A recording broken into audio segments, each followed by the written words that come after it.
갈라디아서 5장 13절로 26절까지의 말씀을 한 절씩 교독하도록 하겠습니다.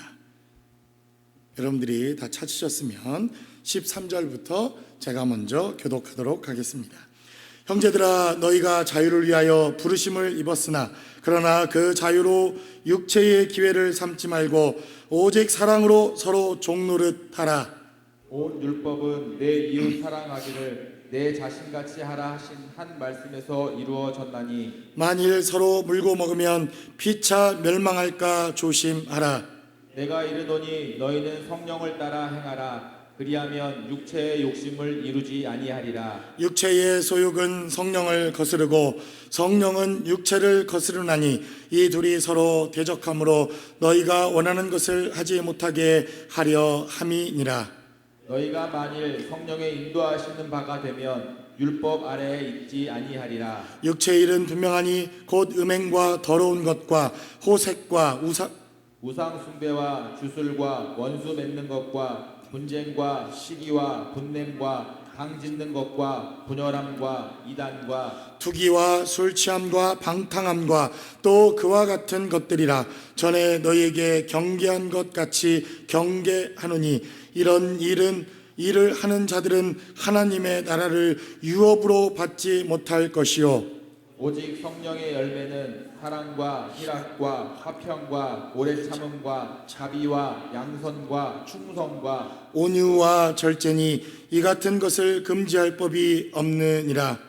그리스도 예수의 사람들은 육체와 함께 그 정욕과 탐심을 십자가에 못 박았느니라. 만일 우리가 성령으로 살면 또한 성령으로 행할지니 헛된 영광을 구하여 서로 노엽게 하거나 서로 투기하지 말지니라. 아멘. 아멘. 한국 교회는 한때 전 세계의 가장 큰 교회 50개 교회를 선택하면 약 30개 정도의 교회가 한국에 있을 만큼 엄청난 부흥과 폭발적인 하나님의 은혜가 임했던 그런 교회이기도 합니다. 그 교회의 성장 과정에서 그리고 하나님께서 그렇게 부어주시는 은혜와 축복 속에서 정말 우리는 영적인 놀라운 축복들도 경험했고 하나님이 놀라운 일들을 그렇게 이루시는 것도 보았습니다. 어떤 이들은 죽은 자가 살아나는 역사도 보았고 어떤 이들은 교회가 폭발적인 부흥을 통해서 하나님의 나라가 임하는 것도 보았고 하나님께서 우리에게 물질도 주시고 또 지혜도 주셔서 정말 하는 것마다 잘 되는 이러한 역사도 있었던 것을 보아왔습니다. 복음이 주는 축복과 복음이 주는 우리에게 하나님의 은혜를 우리는 우리의 삶의 현장에서 보았고 또 경험했고 하나님이 얼마나 축복해 주시는가 하는 것들을 체험하고 경험했던 시간이라고 믿습니다. 그러나 이렇게 하나님께서 주시는 축복과 은혜가 넘치고 하나님의 충만한 역사가 우리 또 한국교회에 있었던 것도 사실이지만 너무 큰 축복을 우리가 한 번에 받아서인지 그 축복 속에 나타나는 부작용들과 여러 가지 어려움들을 사실 우리 시대에서 우리가 보고 또 겪고 깨닫고 우리가 경험하고 있는 그러한 시대를 살아가는 것도 또한 사실입니다. 그러나 우리가 우리의 삶의 자리에 하나님이 주셨던 복음의 은혜들을 잘 살펴보면 우리가 약간 한쪽으로 치우쳐 있었던 이 축복 속에서 우리가 균형 감각을 잃어버리고 이 복음이 주는 복음의 진짜 삶보다는 복음을 통해서 우리가 얻게 되어지는 이러한 축복들, 베네핏에 대해서 훨씬 더 관심이 많지 않았는가라고 하는 생각들을 해보게 됩니다. 복음으로 병고침을 받는 것 당연한 것입니다. 복음을 통해서 가난한 자들이 부욕해 되는 것, 여러분 저는 당연한 것이라고 생각합니다. 지혜가 없던 자들이 복음을 경험하고 체험하게 되자 지혜롭게 되는 것도 당연하다고 믿습니다. 그러나 정말 복음보다는 그 복음 뒤에 나타나는 그 복음이 주는 우리에게 훨씬 더 이 복음 자체가 아니라 복음을 통해서 얻게 되어지는 것들에게 우리가 더 관심과 많은 이러한 생각들을 갖게 되어진 것은 아닐까라는 생각을 해보게 된다는 것입니다. 그래서 오늘 본문이 기록하고 있는 말씀을 잘 살펴보면 복음이라고 하는 것은 때때로 우리에게 축복도 주고 은혜도 주고 우리가 상상할 수 없었던 많은 것들도 채워주는 것이 사실이지만, 그러나 오늘 복음이 우리에게 요구하고 있는 삶의 모습은 우리가 지금까지 복음으로 말미암아 받았던 축복과 은혜와 삶의 모습과는 어쩌면 또 다른 측면의 복음이 요구하는 삶이 있다고 하는 것을 성경은 우리에게 증거합니다. 그래서 13절은 우리에게 무엇이라고 말씀합니까? 형제들아, 너희가 자유를 위하여 부르심을 입었으나 그러나 그 자유로 육체의 기회를 삼지 말고 오직 사랑으로 서로 종노릇하라, 이렇게 말씀합니다. 아니, 지난주에는 종의 멍에를 벗으라 이렇게 하나님 말씀하시더니 이제는 오히려 종이 되라 이렇게 말합니다. 그러니까 이 복음에는 두 가지 측면이 있다는 것입니다. 때때로 복음으로 말미암아 우리가 복음이 주는 은혜라고 말하는 그러한 물질적인 부요, 건강, 하나님이 우리 자녀들도 잘 되게 해주시고 기업도 잘 되게 해주시는 이런 축복도 분명히 있습니다. 그런데 또 다른 복음의 측면은 이 복음을 통해서 우리가 헌신하고 희생하고 또 다른 복음의 측면이 분명히 있다고 하는 것을 우리에게 증거하고 있다라고 성경은 우리에게 말씀합니다. 그래서 오늘 우리가 증거하고 있는 이 사도 바울이 복음으로 살아낸다고 하는 것, 그리고 복음 안에서 종노릇한다고 하는 것, 그리고 복음 안에서 풍성한 삶의 은혜를 누린다고 하는 것이 우리가 생각하고 있는 복음의 은혜와 생명을 누리는 것, 이것과 또 다른 측면을 통해서 더 풍성한 복음의 은혜, 더 풍부한 하나님의 은혜를 누리도록 우리에게 초청하고 있다는 것입니다. 그러므로 오늘 우리가 이 본문의 말씀을 통해서 우리의 삶의 자리에서 복음이 저와 여러분들을 더 풍성하게 하고, 지금까지 복음을 통해서 우리가 풍성한 많은 것들을 경험했음에도 불구하고 더 풍성한 복음의 삶을 살기 위해서 우리에게 요구하고 있는 삶의 모습은 무엇인지 본문이 기록하고 있는 말씀을 통해서 함께 나눠보기를 원합니다. 첫 번째로 본문이 우리에게 증거하고 있는 이 풍성한 복음의 삶이라고 하는 것은 균형 잡힌 삶을 살도록 우리에게 요구하시는 것이 아니라 예수 중심의 삶을 살아라, 이렇게 말씀하시고 있다는 것입니다. 여러분, 오늘 본문이 기록하고 있는 이 성령의 열매에 대한 메시지를 잘 살펴보면 이 말씀대로 살면 틀림없이 균형 잡힌 삶입니다. 맞습니까? 오늘 본문이 기록하고 있는 말씀대로 성령의 열매는 사랑과 희락과 화평과 오래 참음과 자비와 양성과 충성과 온유와 절제니, 이렇게 살면 얼마나 균형 잡힌 삶입니까? 그래서 결과론적으로 놓고 보면, 이 결과만 놓고 보면 이대로 살 수만 있다고 한다면 이 삶이야말로 균형 잡힌 삶이요, 이 삶이야말로 우리가 원하는 삶이요, 정말 하나님께서 우리에게 요구하시는 삶입니다. 그래서 이 결과만 놓고 우리가 얼마나 이렇게 살려고 몸부림치며 훈련도 받고 이렇게 살아보려고 새벽 기도도 해보고 제자 훈련도 해보고 열심히 이렇게 살아서 균형 잡힌 삶을 살아내도록 얼마나 우리가 강요받고 훈련받았습니까? 그런데 여러분, 그 훈련의 대가와 결과로 우리가 이렇게 사라집니까? 성경은 우리에게 말합니다. 우리가 균형 잡힌 삶을 살고 이렇게 훈련을 받고 이대로 살려고 노력하면 사라지는 삶이 아니라, 이 삶은 예수를 중심으로 살고 말씀을 중심으로 살고 복음을 중심으로 살면 사라지는 삶이다라고 성경은 우리에게 말씀합니다. 그래서 성경은 우리에게 말씀하시기를 이 복음으로 살아가는 풍성한 삶은 우리가 균형 잡힌 삶을 살고, 그래서 내가 이곳에 저곳에 치우치지 않고 삶을 살아내면 사라지는 삶이 아니라, 어쩌면 우리는 아주 치우쳐서 오직 예수로 살고 오직 예수 중심으로 살고 오직 주의 말씀으로 살고 오늘도 주의 말씀으로 살고 오직 주의 은혜로 살게 되어지면 사라지는 균형 잡힌 삶이다라고 성경은 이렇게 증거합니다. 그러므로 저와 여러분들이 오직 예수가 중심이 되어 주의 말씀대로 살아낼 수 있는 저와 여러분들이 되시기를 주님의 이름으로 간절히 축원합니다. 그래서 어쩌면 지금까지 속아온 것 아닙니까? 저도요, 1대1 하고 제자훈련 하고 성경 공부하고 그러면 이렇게 사라진 줄 알았습니다. 그런데 안 사라지더라고요. 목사도 됐죠. 목회도 하고 있죠. 그런데 안 사라지더라고요. 그래서 목회를 잘하고 성도들이 더 많아지고 사람들에게 유명한 목사가 되면 이렇게 사라지는 줄 알았습니다. 아니, 목회를 하면 할수록 제 안에 있는 거짓과 제 안에 있는 이 20절부터 21절까지 기록되어져 있는 모습들이 점점점 더 나오는 겁니다.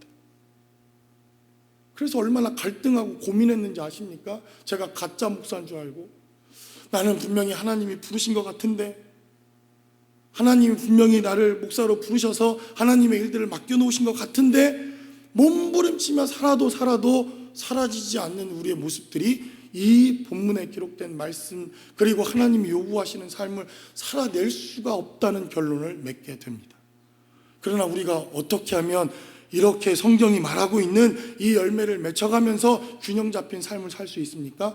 완전히 예수의 삶을 살면 사라질 수 있는 삶이다라고 성경은 우리에게 말씀합니다. 그러므로 저와 여러분들이 오늘도 오직 예수 복음의 삶을 살아내실 수 있기를 주님의 이름으로 간절히 축원합니다. 여러분, 예수만으로 산다고 하는 것은 절대로 균형 잡힌 삶이 아닙니다. 세상 사람의 눈으로 보면 그렇다는 것입니다. 세상 사람들의 기준으로 보면 이게 균형 잡힌 삶입니까? 주말에는 좀 골프도 치고 운동도 하고 또 여가 시간도 갖고 이래야지. 맨날 교회 간대. 맨날 뭐해? 교회 가야죠. 주말엔 뭐해? 교회 가야죠. 모처럼 휴일인데 뭐해? 그러면 기도원에 가야죠. 여러분, 세상 사람들이 우리를 보면 이거는 균형 잡힌 삶이 아닙니다. 완전히 치우친 삶이죠. 그러나 그렇게 세상 사람들이 보기에 치우쳐진 삶처럼 보여지는 오직 예수로만 살겠다고 작정한 삶 속에서 그렇게 삶을 살아냈더니 우리에게 열매로 맺혀지는 삶을 보니 균형 잡힌 삶이 되더라라고 성경은 우리에게 말씀합니다. 그러므로 저와 여러분들이 오늘도 바로 이 하나님이 주시는 말씀과 오직 예수로 살아낼 수 있는 저와 여러분들의 삶의 자리가 되시기를 주님의 이름으로 간절히 축원합니다. 그래서 오늘 본문에 기록되어져 있는 이 열매라고 하는 이 헬라어 원어를 살펴보면 카르포스라고 하는 단어가 사용됩니다. 제가 여러분 요즘에 헬라어 공부를 얼마나 열심히 하는 줄 아십니까? 정말 밤새워가며 헬라어 공부하고 있습니다. 옛날 갈라디아서 공부할 때를 생각하면서 옛날 생각이 나니까 새록 학교로 돌아갈까? 백팩도 하나 막 사고 싶고 그런 간절한 마음이 들더라고요.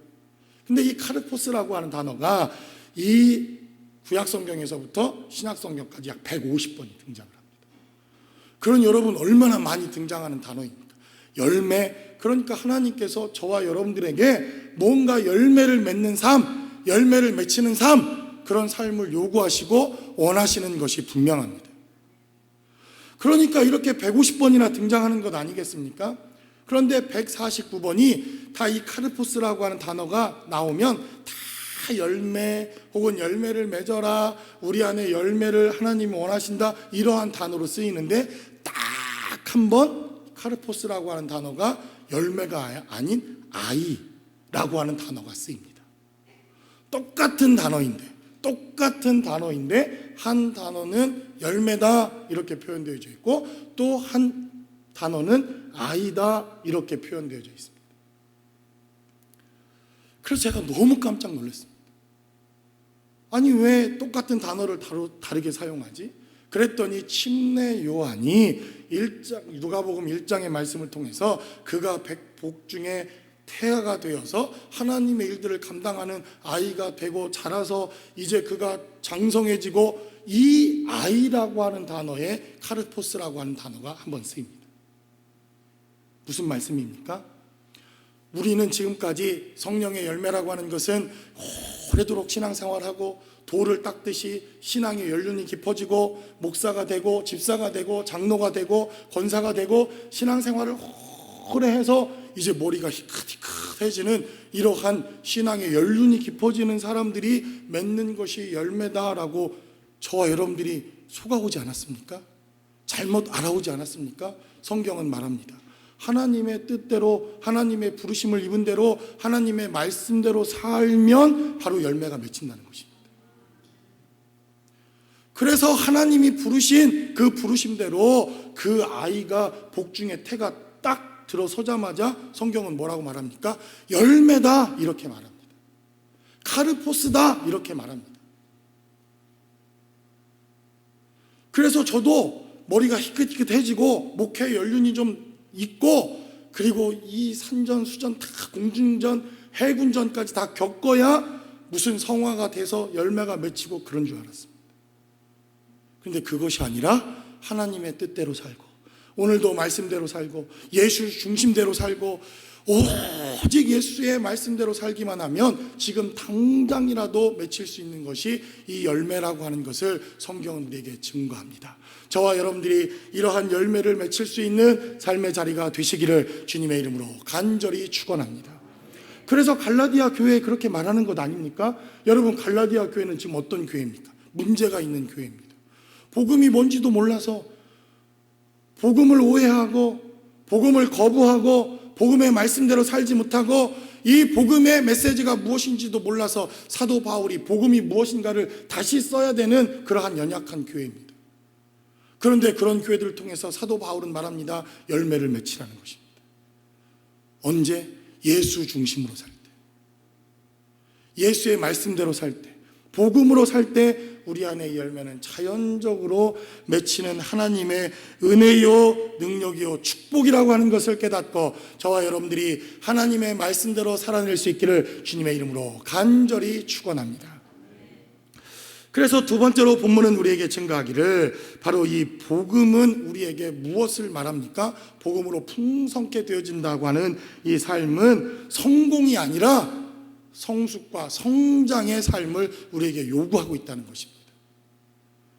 여러분, 저는 어려서부터 너 최고가 되라 이렇게 배우고 자라왔습니다. 여러분들도 그렇게 배우지 않았습니까? 너 서울대학교 가라, 최고의 학교 가라, 좋은 학교 가라, 미국 유학 가라. 그 이유가 뭐였습니까? 최고가 되라, 최고가 되라. 우리 다시 한번 아까 인사했잖아요. 여러분, 당신이 최고입니다. 한번 해보시기 바랍니다. 여러분, 이거 정말 최고 되기 좋아하시는 분들 있지 않아요? 이게 뭡니까? 이게 당신이 최고입니다. 작고 배불뚝이란 뜻이에요. 이게 다른 뜻이 아니라 당신은 작고 배불뚝입니다 이런 뜻이에요. 최고입니다 이 말이.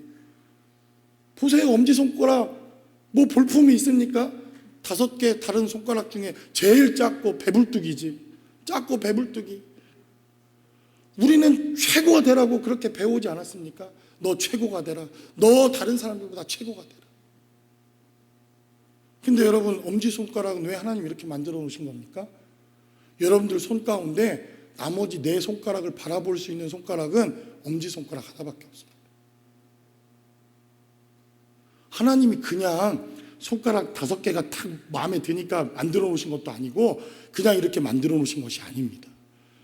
이게 하나님이 이 얘기하면 끝도 없죠, 그렇죠? 한도 끝도 없죠. 그런데 여러분, 손가락을 잘 보십시오. 이 손가락 하나만 4손가락을 마주 볼 수 있는 유일한 손가락입니다. 그러니까 엄지손가락이 언제가 최고가 되는 거예요? 나머지 4손가락을 관리해주고 사랑해주고 보듬어주고 다듬어주고 그러면 최고가 되는 거예요. 그러면 최고의 삶입니다. 결국 이 성령의 열매를 통해서 하나님께서 저와 여러분들에게 원하시는 삶은 무엇입니까? 최고가 되라는 삶이 아니라 최선의 삶을 살다 보면 하나님께서 저와 여러분들을 최고의 삶으로 인정해 주시겠다고 하는 삶이 바로 이 성령의 열매와 능력이라고 하는 것을 깨닫고 주님의 은혜 가운데 거하는 저와 여러분들의 삶의 자리가 되시기를 주님의 이름으로 간절히 축원합니다. 그래서 나 스스로 최고가 되겠다고 하는 사람은 뭡니까? 자기 스스로가 작고 배불뚝이라고 하는 것을 증명하는 사람, 못난 사람이라고 하는 것을 이야기하는 것입니다. 오늘 본문에 기록되어져 있는 성령의 열매대로 이렇게 삶을 살면 이 세상에서 왕따 되기 제일 쉬운 삶입니다. 세상은 이렇게 가르치지 않습니다. 악랄해져라. 오히려 눈을 부릅뜨고 정신 차리고 그렇게 살아라라고 우리에게 말합니다. 절대로 지지 마라, 절대로 손해보지 마라, 이렇게 우리에게 삶을 요구합니다. 그래서 그렇게 살아야 되는 줄 알았습니다. 저는 목사가 되어서도 제가 목회하면 한 번 설교하면 3,000명, 한 번 설교하면 5,000명, 성경대로, 우리는 성경대로 살아야 되니까 한 번에 침례를 주면 3,000명, 저는 그럴 줄 알았습니다. 그래야 목회를 잘하는 줄 알았습니다. 그래야 성공한 목회라고 생각을 했습니다. 1년 만에 빌딩 짓고 1년 만에 교육관 건축하고 선교지에 교회 건축하고 신학교 세우고 그래야 성공한 목회라고 생각했던 적이 있습니다. 그런데 하나님이 저를 외면하시는 것 같았습니다.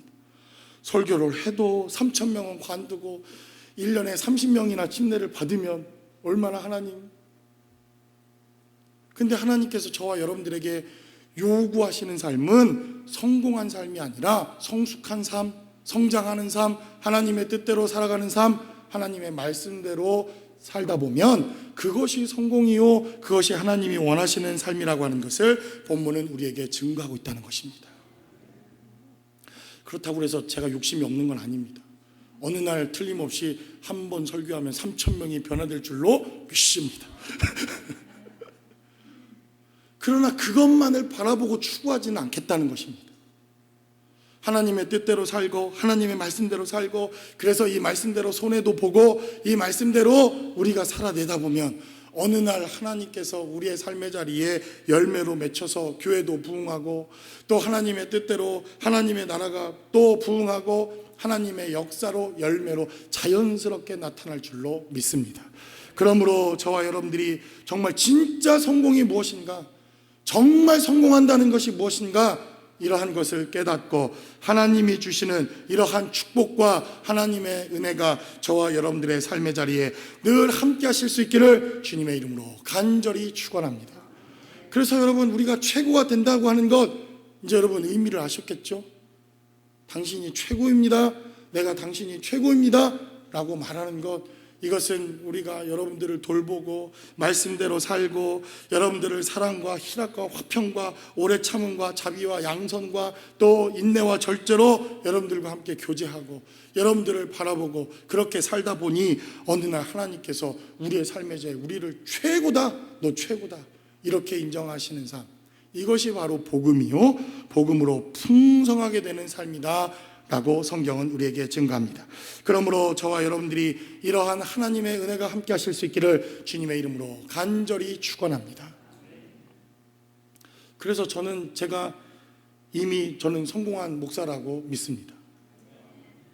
저는 몇천 명 모여야 제가 목회 성공하는 줄 알았습니다.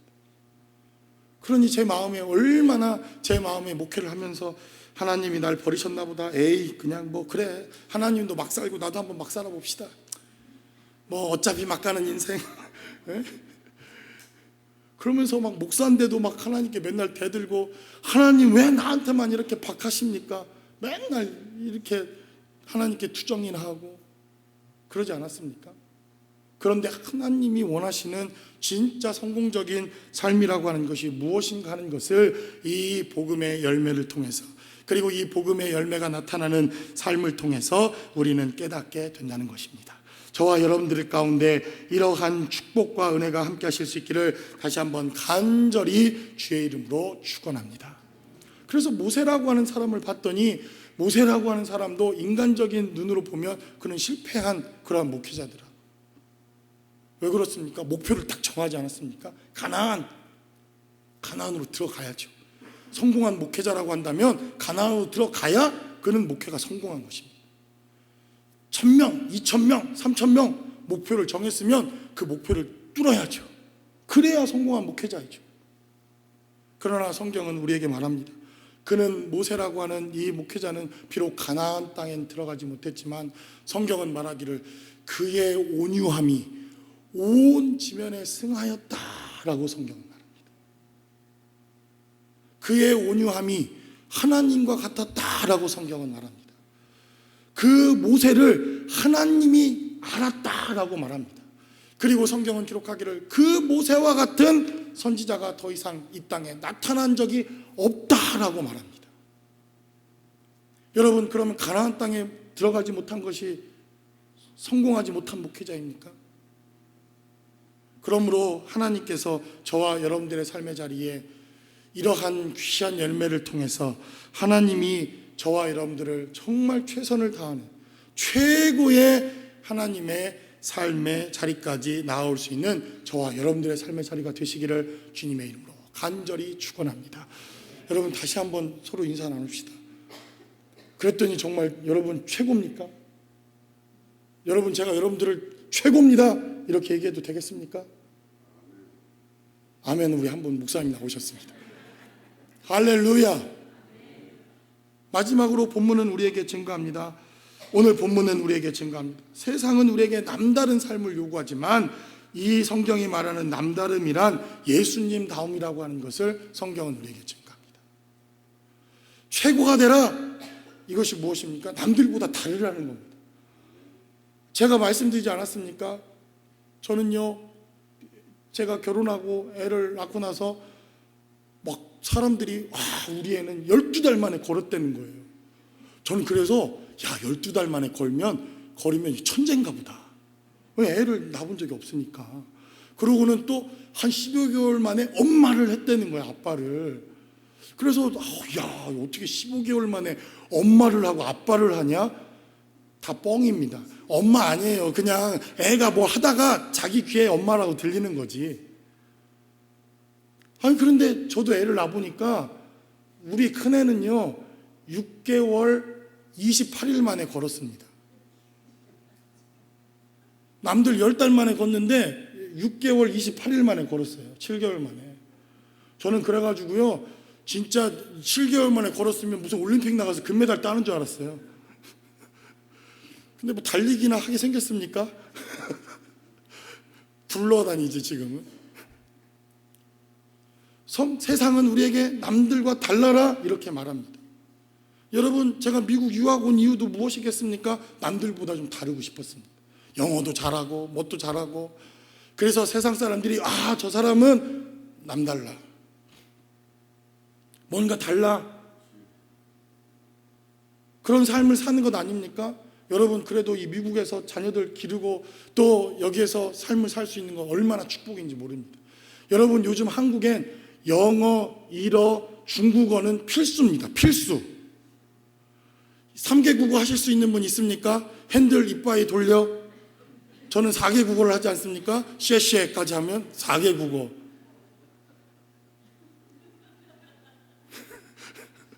이 정도는 해야 기본 아닙니까? 거기에 스페니쉬, 불어 이런 건 선택과 필수. 그러니 얼마나 애들이 죽어납니까? 남다름을 요구하고 세상과 다름을 요구하고 다른 사람과 다름을 요구합니다. 그게 무엇인가 훌륭한 것 같고, 그리고 세상에서는 그 남다름을 통해서 세상의 최고가 되라 우리에게 요구하지만 성경이 말하고 있는 남다름이라고 하는 것은 예수님 다움이라고 하는 것을 성경은 우리에게 말씀합니다. 제가 이번 주 멕시코 선교지에 다녀왔습니다. 선교지도 아니죠. 아직 선교를 우리가 하고 있지는 않으니까.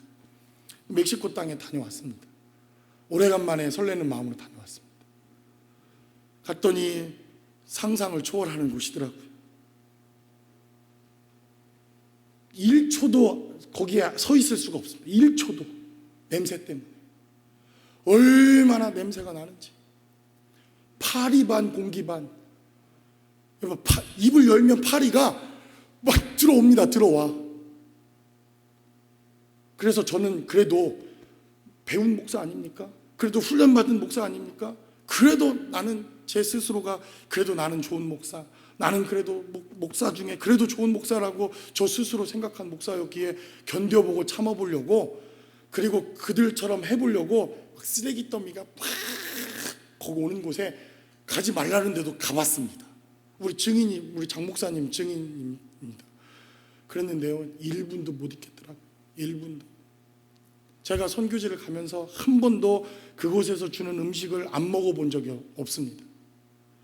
먹고 그냥 배탈이 나고 한 달 동안 그냥 위아래로 탁 쏟는 한이 있더라도 먹고 옵니다. 그런데 이번에는 못 먹고 왔습니다. 제가 새벽 기도를 하는데 와이프가 그래도 물을 이렇게 떠다 주지 않습니까? 근데 물을 먹는데 냄새가 나더라고. 그래서 좀 천천하게 사모가 말이야. 이게 물이 좀 곰팡이 난 물인지 아닌지 오래된 물인지 아닌지 한번 쫙 딸고 그건 버리고 새 물을 좀 갖다 줘야지. 제가 막 핀잔을 줬습니다. 할렐루야. 그랬는데 집에 가서 음식을 먹는데 똑같은 냄새가 나는 겁니다. 제가 좀 솔직한 고백을 해볼까요? 성도들이 막 기도해달라고 그 쓰레기 야치장에서 기도해달라고 오는데 저는요 손 얹고 기도를 못하겠더라고요. 손 얹고 기도를 못하겠더라고요. 제가 손을 이렇게 내밀긴 내밀었습니다. 그런데 그들을 위해서 손을 얹으며 기도를 못하겠더라고요. 너무 냄새가 나서, 너무 더러워서, 너무 냄새가 나서. 그리고는 주님, 여기는 아닙니다. 아우, 너무 셉니다. 어떻게 여기를 합니까? 여기 애들을 어떻게 데려오겠습니까? 주님, 이건 아니지 않습니까? 근데 제가 얼마나 놀랐는지 모릅니다. 거기 가신 목사님들은 붙잡고 기도하고 끌어안고 기도하고 저는 못하겠더라고요. 그리고 집에 와서는 난리 법석을 떨지 않았겠습니까? 언제 한번 제가 제 손으로 옷이나 빱니까? 그런데 신발부터 시작해서 확 다 뒤집어 엎어갖고 막 세탁기에 돌리고 가방도 돌리고 손도 막 닦고. 근데 일주일 동안 이 말씀을 묵상하고 하나님 말씀을 묵상하면서 일주일 동안 사는데 주님이 자꾸 저한테 그러시는 것 같아요. 야, 내가 더럽더냐? 내가 너무 더럽지? 그치? 근데 가셨던 목사님들은 손을 얹고 기도하고 거기 알베르토 목사님이라고 그분은 결혼도 안 하신답니다. 그분들하고 결혼했답니다. 그래서 멀쩡한 목사님이 장가도 안 가시고 목회를 하십니다. 그곳에서. 저분은 나하고 뭐가 다를까? 제가 한 주간 내내 얼마나 고민했는지 아십니까? 아주 이 메시지, 이 묵상하는 것 자체가 꼴보기 싫어가지고 이번 한 주간은 묵상을 안 하기로 작정을 하고 그냥 말씀을 외면했습니다. 그분에게는 이러한 삶을 사는데 나는 이번 주 설교를 해야 되는데 그분하고 나하고 다른 게 뭔가? 저분하고 나하고 다른 게 뭔가? 그랬더니 한 가지 발견한 것이 남다름이라고 하는 것은 그분 안에 예수님다움이 있다고 하는 것을 깨닫게 되었습니다. 결론적으로 내 안에 예수님다움이 없구나 하는 것을 깨닫게 되었습니다. 제가 예수 믿는 척, 목사인 척, 또 설교하는 척 살았지만 내 안에 예수님다움이 없다는 것을 깨닫는 한 주간이었다고 하는 것을 여러분들에게 고백합니다. 그래서 여러분, 우리가 예수 믿는다고 하는 것, 우리가 집사가 된다고 하는 것, 우리가 장로가 된다고 하는 것, 권사가 된다고 하는 것, 목사가 된다는 것, 우리에게 요구하는 바가 있습니다. 그게 무엇입니까? 너희는 좀 세상 사람들과 남다르게 살아다오, 이거 아닙니까? 왜 우리가 목사들에게 손가락질하고 교회에게 손가락질합니까? 예수 믿는 사람은 좀 다르게 살아다오, 이거 아닙니까? 남다르게, 다르게 우리에게 살아달라고 요구하는 것이 세상이 우리에게 요구하고 있는 요구입니다. 그런데 그 남다름이라고 하는 것이 바로 예수님다움이라고 하는 것을 본문은 우리에게 증거합니다. 그러므로 저와 여러분들의 삶의 자리에 바로 이러한 하나님의 은혜와 생명이 함께 하실 수 있기를 주님의 이름으로 간절히 축원합니다. 그래서 제가 여러분들에게 고백합니다.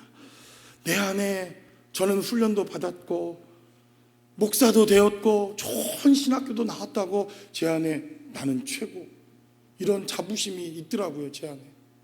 그래도 남들보다 배웠고 남들이 그래도 알아주는 신학교도 나왔고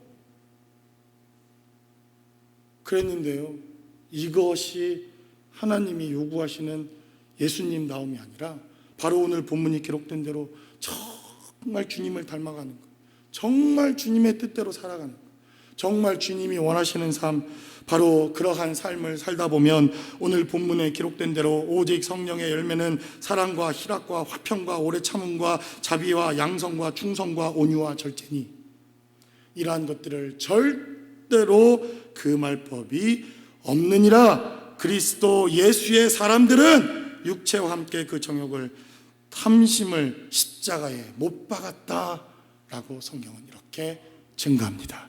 그러므로 저와 여러분들의 삶의 자리에 오직 나는 죽고 예수만 살고 예수만 나타나고 하나님의 복음이 역사하고 하나님의 능력이 함께하여서 이러한 삶의 열매, 그러한 풍성함이 나타날 수 있는 저와 여러분들의 삶의 자리가 되시기를 주님의 이름으로 간절히 축원합니다. 기도하겠습니다.